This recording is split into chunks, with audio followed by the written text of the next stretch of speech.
Les Afters de la Transformation, le podcast des acteurs qui façonnent l'entreprise de demain. Un rendez-vous qui donne la parole aux dirigeants, présenté par Fanny Bourdin, une production Adéquancy.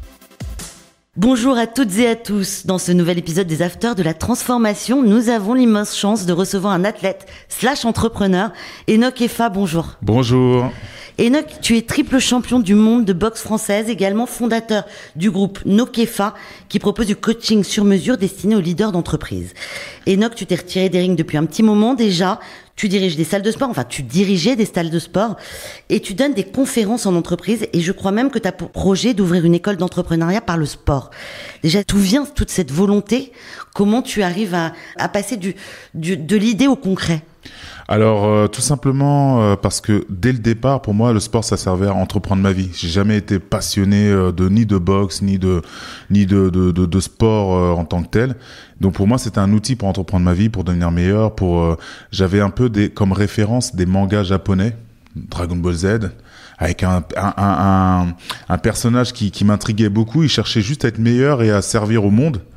Et pour ça, il se servait d'entraînement et s'il y avait de l'adversité en face de lui qui pouvait menacer ça, il était là. Non, mais t'es devenu triple champion du monde de boxe française, d'accord? Oui. Juste à la force de ta volonté, parce que c'était pas une passion.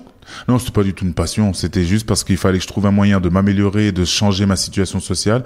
Et à l'époque aussi, j'avais un défi, c'est qu'il fallait sortir des services sociaux et si possible d'embarquer ma fratrie dans ma dynamique. Donc on m'a dit que je pouvais rentrer à l'INSEP, faire un système de sport-études, que du coup, ça répondait aux critères que je m'étais fixés. Tu utilises le sport pour pouvoir devenir quelqu'un et t'insérer dans la société. Alors c'est vrai que ça a dû t'aider de faire 1m93 parce que les gens ne te voient pas d'ailleurs en t'écoutant, mais tu fais 1m93, t'es quand même un grand, costaud. J'imagine que pour être champion du monde de boxe française, poids lourd, ça aide. À l'époque, non, j'avais pas du tout de pronostic. Statistiquement, c'était pas du tout, à l'aube de ces 18 ans, c'était pas du tout dit que j'allais devenir champion du monde. En plus de ça, je ressemblais pas du tout à ça. À l'époque, on m'appelait choupa, sucette. Je ressemblais à une choupa choups, une sucette au coca.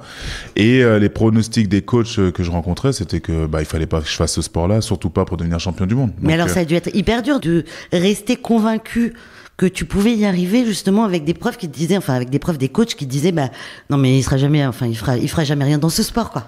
C'est là où on en revient au côté entrepreneuriat, c'est-à-dire j'avais ma vision qui m'a été inspirée par ma mère et aussi par mon père, et à chaque fois dans leur parcours, ils ont été là où on les attendait pas, ne serait-ce qu'arriver en France en venant d'un pays anglophone, ne serait-ce que s'alphabétiser dans une langue qui est pas du tout la leur.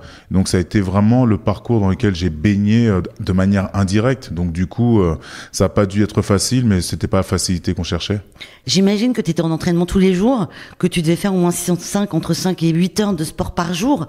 Au bout d'un moment, on n'en a pas marre. On se dit pas, j'ai juste envie d'aller me reposer, quoi. Si, mais en fait, ça fait partie du lot. Concrètement, comme je faisais ça dans un autre but, je savais quel était le prix à payer. Je l'avais mesuré. Et je m'étais fixé 5 ans pour devenir champion du monde. 5 ans pour devenir champion du monde, diplômé et, si possible, d'avoir une action qui a un impact. Donc, c'est pour ça que j'ai monté mon association dès mes 20 ans. Donc, c'était 2 entraînements par jour. Ça fait en moyenne 25 heures d'entraînement par semaine minimum, plus le fait d'aller en cours. Donc j'ai eu la chance à l'époque d'entrer dans un groupe qui s'appelle le groupe IGS, qui m'a permis de faire un BTS en alternance. Et c'était le seul groupe qui avait accepté ce projet. Et aujourd'hui, c'est le groupe qui m'accueille pour mon projet de folie aussi. Et du coup, il y a des moments où on en a marre, mais on sait c'est quoi le prix à payer parce que derrière, il y a une vision. On va parler de comment tu as opéré un peu la transition de ta carrière sportive à celle d'entrepreneur, parce que c'est pas facile de passer de l'un à l'autre. Mais comment tu raccroches les gants et tu te dis, moi, je sais ce que je veux faire, j'ai envie d'aider les autres. En fait, ce qu'il y a, c'est qu'au départ, on se dit même pas qu'on va aider les autres, on se dit on va incarner quelque chose. Et finalement, on se rend compte que ça aide. C'est pour ça que quand je pars en entreprise ou que je m'adresse à d'autres personnes, quand je m'adresse à un public, notamment là, j'ai un public spécial leader au féminin, je leur dis d'abord, tu prends rendez-vous avec toi-même, tu incarnes la chose parce que mieux qu'un conseil, il y a ce que tu inspires. Donc du coup, ça a été ma nourriture de me dire que le fait d'être moi-même, d'être apprécié ou pas du tout apprécié, détesté. Les gens ont un avis sur toi. Ils ont un avis, voilà. Ça laisse pas indifférent. C'est clair que quand on croise quelqu'un qui à 21 ans te dit je vais entreprendre et je vais être champion du monde et en même temps je sais que ça va créer de l'impact parce que je veux faire en sorte qu'il y ait un maximum de personnes qui puissent entreprendre à leur tour ou trouver un travail en mobilisant des décideurs. On a dû te prendre pour un fou, hein. Oui. Et là, j'ai compris que c'était un compliment. T'es bizarre, t'es fou, t'es chelou. T'es arrogant. J'ai compris que c'était un compliment pour celles et ceux qui aimaient rester dans des standards, guidés par la peur. T'as bien raison. Aujourd'hui, t'es chef d'entreprise, donc écrivain aussi. Est-ce que tu peux nous en dire un peu plus sur comment fonctionne ton entreprise ou ton association ? D'accord, mon entreprise, elle fonctionne ainsi. J'ai tout réorganisé post-Covid quand je me suis posé la question, ça sert à quoi ce que tu fais, tu veux vraiment quoi?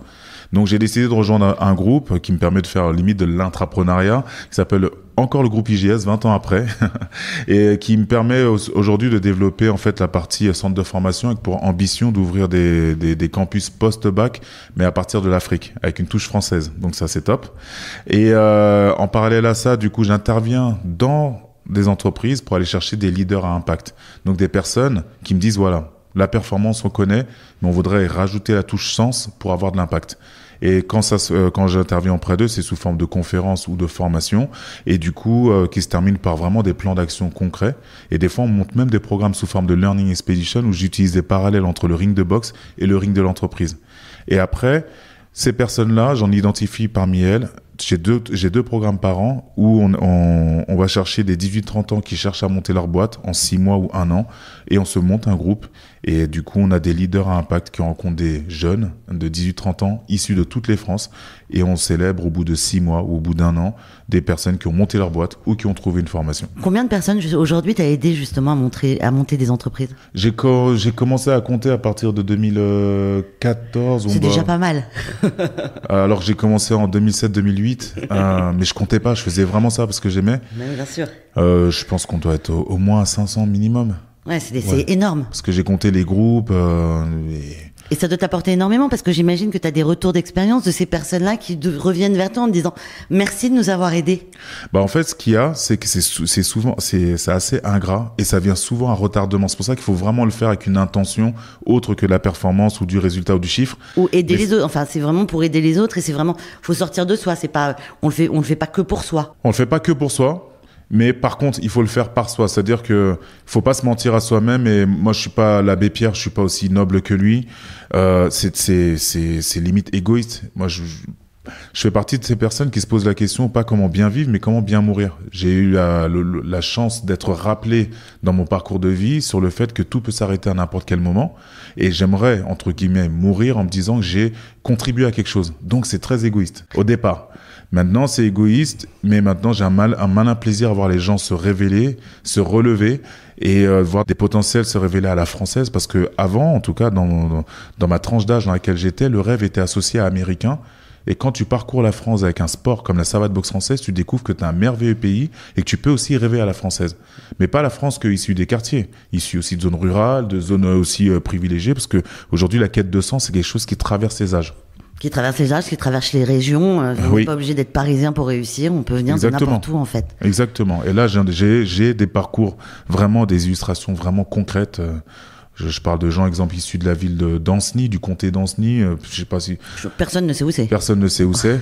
En tout cas, je sais qu'aujourd'hui, il y a des parcours d'exception qui ont pu émerger de ces programmes. Mais bien sûr. Donc, on va reparler un peu de tes motivations parce que je pense que ça intéresse un petit peu les gens et moi, ça m'intéresse quand même vachement de me dire comment on a ces motivations qui te poussent à t'engager dans une vie entrepreneuriale aussi forte que la tienne. Tu le savais depuis toujours, finalement, que le sport, c'était pas une fin en soi, que tu voulais déjà être chef d'entreprise? Oui, en fait, chef d'entreprise, je savais que je voulais entreprendre. Je voulais grandir en valeur. C'est-à-dire que, à partir d'un moment, je pensais que ma vie pouvait être meilleure et qu'il fallait donc que je sois meilleur. Ça, c'est ce que ma mère m'a laissé comme héritage. Elle m'a toujours dit, si tu veux que les choses soient meilleures, deviens meilleur. Point barre. Donc ça, c'est plutôt entreprendre. Entreprendre, c'est pas forcément être chef d'entreprise, déjà. Non, je suis d'accord. Mais c'est grandir en valeur et ensuite créer de la valeur. Je pense que c'est dans une société, on a la chance d'être dans un pays qui aide. Mais je pense que être aidé, ça revient aussi de l'autre côté à se poser la question comment je crée de la valeur. Et l'une des manières la plus concrètes de créer de la valeur, ça a été de voir comment structurer ça sous forme d'associations et d'entreprises. Donc c'est comme ça en fait que c'est né. C'est comment je peux grandir en valeur, devenir quelqu'un, la personne à laquelle j'aspire.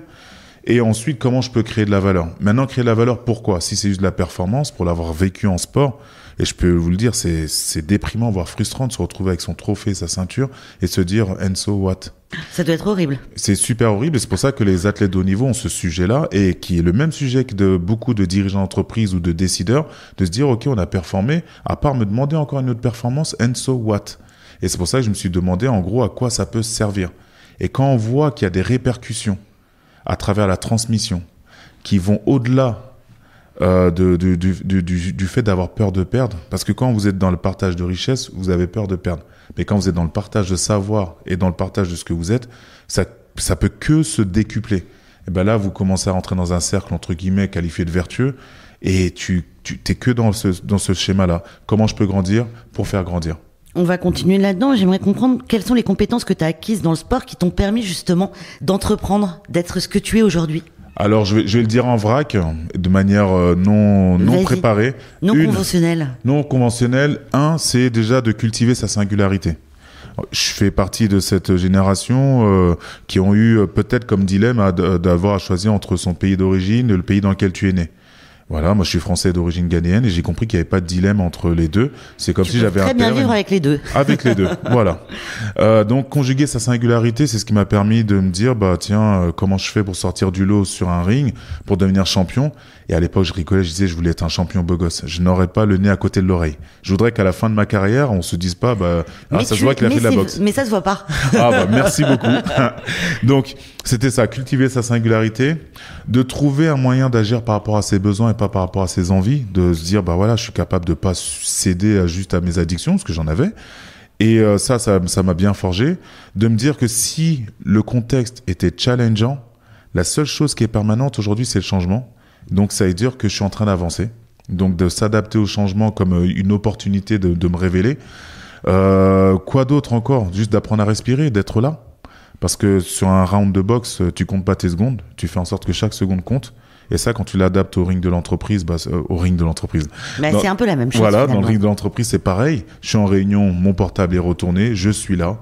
Je suis en famille, pareil. Donc, c'est toutes ces notions et ces compétences transférables que j'ai pu avoir sur le ring, que j'ai pu transférer et qui m'aident aujourd'hui à communiquer avec des décideurs et d'autres personnes. Finalement, c'est être là au moment présent. D'être là, d'être au moment présent et d'accepter d'être en mouvement, mais surtout d'accepter d'être avant de chercher à faire ou à chercher à avoir le résultat. Souvent, dans des entreprises, on est à la quête de plus de résultats. Sans savoir ce qui est. C'est ça. Sans savoir ce qui est et en sachant que le mieux ramène du plus. La quête du mieux ramène du plus, alors que la quête du plus ne ramène pas forcément du mieux. Ça, c'est très très juste. Parlons un peu résilience, parce que quels ont été les principaux défis que tu as rencontrés dans ton parcours entrepreneurial, justement, après? Alors, j'ai fait ça en parallèle de ma carrière d'athlète de haut niveau. Alors, la première chose, ça a été de pouvoir faire en sorte que les autres acceptent que la singularité, c'est pas un handicap. Donc, pour une première expérience où je devais lever des fonds, j'ai dû faire 20 banques, 18 refus. Et l'une des choses qu'on me rétorquait, c'était soit vous avez pas le bon profil, soit si vous êtes sportif, est-ce que vous pouvez vous associer avec des personnes qui ont un background plus gestion? Et j'avais beau leur dire, j'ai ma licence en management et en gestion, je sors de l'ESSEC, de le parcours entrepreneuriat social et solidaire, ça ne suffisait pas. Et donc par rapport à ça, après, pour quelqu'un comme moi, pour qui il n'existe pas le non.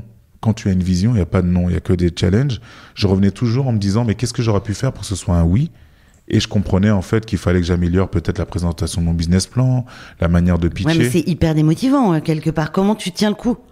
Comment tu tiens le coup? Tu t'entoures de personnes qui ont réussi et qui sont passées par là. Parce qu'aujourd'hui, les parcours d'exception se trouvent autour de nous. C'est pas forcément des chefs d'entreprise, hein. Des fois, c'est la personne, je sais pas, moi, ma mère m'inspire, mon père m'inspire, les proches. Et elles ont toutes eu affaire au même type d'épreuve sur le fond. Toutes les personnes qui sont arrivées à faire la différence ont eu à un moment donné des choses que certains appellent des problèmes, pour celles et ceux qui se sont arrêtés. Et pour celles et ceux qui ont continué, ils ont transformé ces problèmes en challenge. Donc c'est d'aller se connecter à ses frères et sœurs de valeur, et pas ses frères et sœurs de couleur, d'aller se connecter à elles pour essayer de voir en fait quels ont été les leviers et de pouvoir voir comment toi, ça peut être un levier pour toi. Dis-moi, quel conseil tu donnerais à d'autres sportifs souhaitant devenir entrepreneurs comme toi? Bah, c'est de leur dire qu'en fait, s'ils sont sportifs, ils sont forcément entrepreneurs. C'est comme être femme et entreprendre, c'est un pléonasme. En fait, c'est d'abord être. Donc, cultive en fait un état d'esprit et ne vois pas juste la performance. C'est un process, c'est un mindset. Et arrête de te définir à travers ton sport ou à travers ton métier. Définis-toi à travers un socle de valeurs et des visions auxquelles tu aspires. Et tu verras que tu pourras vraiment passer du sport à l'entrepreneuriat de manière très, très, très fluide. Tu as voulu grandir et mûrir avec ça dans ton parcours de vie, mais c'est des mots qu'on n'avait pas encore à l'époque. Oui. Je pense qu'avec le Covid, on en a beaucoup plus parlé, la quête de sens, ce besoin justement de se trouver, d'avoir un socle de valeurs. Avant, ça n'existait pas, les mots n'étaient pas dits. Tu y as pensé avant tout le monde quelque part? Bah, c'est ce qu'on m'a dit à l'époque, mais à l'époque, on me le disait sous des termes comme cela. T'es perché. Voilà, t'es mais perché. donc c'est pas positif, t'es perché ou t'es complètement fou. Mais en fait, il y a pas à ce que les choses ne doivent pas être positives ou négatives. C'est que l'énergie et tout ce qui est positif ou négatif, c'est l'indifférence qui est compliquée. Donc, que ce soit négatif ou positif, toi, c'est une énergie. C'est comme toute entreprise aujourd'hui se doit d'avoir une FAQ. On sait que ce que quelqu'un va appeler une critique, toi, tu sais que c'est foire aux questions. Foire aux questions. Tu sais que toi, sur ces retours d'expérience qui peuvent être qualifiés de négatifs, c'est un retour d'expérience qui va te permettre d'améliorer l'expérience que tu veux créer auprès du public auquel tu destines tes offres de services ou de produits. Donc, dans tous les cas, moi, je l'ai pas pris comme tel parce qu'il y avait une vision et je savais quel était le prix à payer. Aujourd'hui, j'ai mon championnat du monde qui consiste à restructurer mon entreprise pour amener des milliers de personnes à avoir plus d'impact. Je sais très bien que c'est perché en utilisant en plus l'art de la boxe. Oui, mais comment tu peux t'adresser à une dynamique collective, à une dynamique collective avec un sport individuel?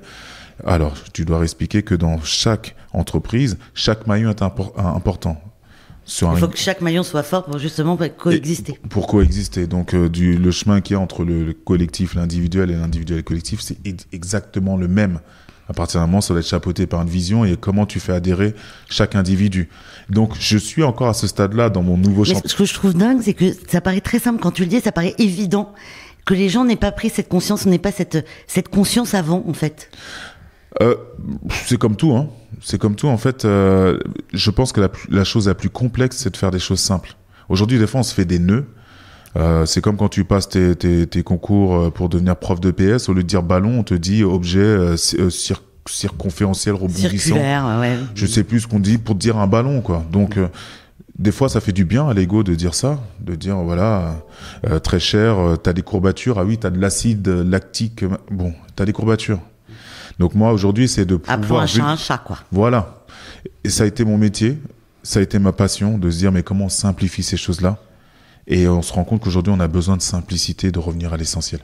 Ton livre, 12 rounds pour exister au-delà des échecs, aux éditions Erol. Alors là, je vais te poser une question, c'est les conseils que tu donnerais à des entrepreneurs pour justement se remettre en selle quand tu as eu des échecs? Bon, en fait, c'est de se dire que ce mot échec, c'est une vraie arnaque. Il devrait ne même pas exister. C'est un jeu, l'échec, c'est un jeu d'échecs. c'est qu'à partir d'un moment, en fait, et je vous parle en tant que personne qui, de l'extérieur, si on voit mon parcours, faire face au deuil, à la trahison, à l'abandon, à des abus ou à des choses comme ça, en fait, on se rend compte que ce sont des leviers. Donc c'est de faire de ce qui t'est arrivé de négatif dans ta vie quelque chose de positif? Oui, c'est négatif pour les autres souvent, mais pour toi, ça peut être une énergie, juste une énergie. Ah, mais bien sûr, ça peut t'apporter énormément finalement. C'est de faire de toutes ces choses-là, de quoi te questionner sur ta vision et te dire, mais si elle t'arrive à toi, si tu as un problème, c'est que c'est toi la solution. Sinon, ça ne t'arriverait pas à toi, tout simplement. Donc voilà, dans ce livre-là, quel conseil je peux donner? C'est de rester en mouvement, pareil, de se poser des questions, de faire des affirmations. Et notamment des questions sur des choses simples. Je contribue à, quelle est ma vision, quelle est ma mission, avant d'arriver au faire, concrètement, d'être dans l'être et de relier ça à une vision concrète. Si c'est pas clair au niveau de ta vision, si t'as pas une destination claire, ton voyage, il sera dans tous les cas inconfortable. Qu'est-ce que pourraient te souhaiter les acteurs de la transformation dans les prochaines années? C'est qu'on reste connectés pour être des acteurs concrets de la transformation, parce qu'aujourd'hui... les mots comme transformation, métamorphose, changement, ce sont des mots avec lesquels il va falloir vraiment conjuguer Et ceux qui n'ont pas compris ça, ils n'ont pas compris. Eh ben tant pis pour eux. Voilà. Merci beaucoup Enoch Effa d'avoir partagé avec nous ton parcours plus qu'inspirant. Là, faut le dire. Merci beaucoup en tout cas. Merci Au nom à vous. des Afters de la transformation, je te souhaite beaucoup de succès dans tes prochains challenges. Vraiment. Merci à vous toutes et tous de nous suivre de plus en plus nombreux. N'hésitez pas à vous abonner à la chaîne des Afters de la transformation sur vos plateformes d'écoute préférées. À très bientôt. À très bientôt. Les Afters de la transformation, une émission à écouter et à télécharger sur adequancy.com et toutes les plateformes de podcast.